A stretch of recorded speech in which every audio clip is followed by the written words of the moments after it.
बिस्मिल्लाहिर्रहमानिर्रहीम। अस्सलामुअलैकुम। सिरात मुस्तकीम सऊदी न्यूज़ चैनल में आप सबको खुश आमदीद कहा जाता है।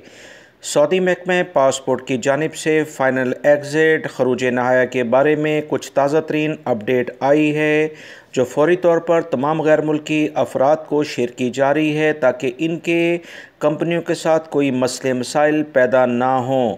सबसे पहले गैर मुल्की अफराद को चाहिए कि अगर वो अपनी रहाइश का जो भी लोकेशन है जहां वो रहते हैं, अपने कफ़ीलों कंपनियों को इस बारे में मुकम्मल आगाह करें, वरना कोई भी कफ़ील और कंपनी अगर हल्की सी भी इनसे बात ख़राब होगी तो आपका हरूब भी लगा सकते हैं। उन्हें लाजमी तौर पर व्हाट्सएप के ज़रिए, ईमेल के ज़रिए अपनी लोकेशन को शेयर करें कि आप सऊदी अरब में कहाँ रहते हैं।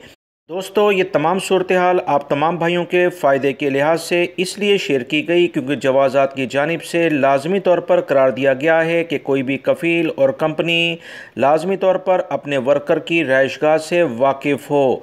बहुत सारी कंपनियां और कफ़ील के अपने वर्कर्स के बारे में मालूम ही नहीं होता, और इस बना पर जब उनका फ़ाइनल एग्ज़िट लगाया जाता है तो वर्कर्स वो फ़ाइनल एग्ज़िट जाने की बजाय अपनी रिहाइशगाह से भाग जाते हैं। सऊदी महकमा पासपोर्ट ने तमाम कफ़ीलों और कंपनियों को इस बात का पाबंद कर दिया है कि जब वो अपने वर्कर का खरूज नहाया लगाएं, यानी फ़ाइनल एग्ज़िट लगाएं, तो इस बात को यकीनी बनाएं कि उनका वर्कर सऊदी अरब से चला जाए। 60 दिन का जो टाइम ड्यूज़ वगैरह क्लियर करने में लगता है, उसमें मुकम्मल तौर पर अपने वर्कर से कांटेक्ट रखें, क्योंकि एक सऊदी शहरी ने इस बारे में बताया कि जब उसने अपने वर्कर का फ़ाइनल एग्ज़िट लगाया तो अकामे की म्याद ख़त्म होने की आखिरी मुद्दत के दौरान वो भाग गया, जिस पर जवाज़ात ने यह तंबी नोटिस तमाम कंपनियों और कफ़ीलों को जारी किया है। वीडियो लाइक करके शेयर भी कीजिएगा। अस्सलामु अलैकुम।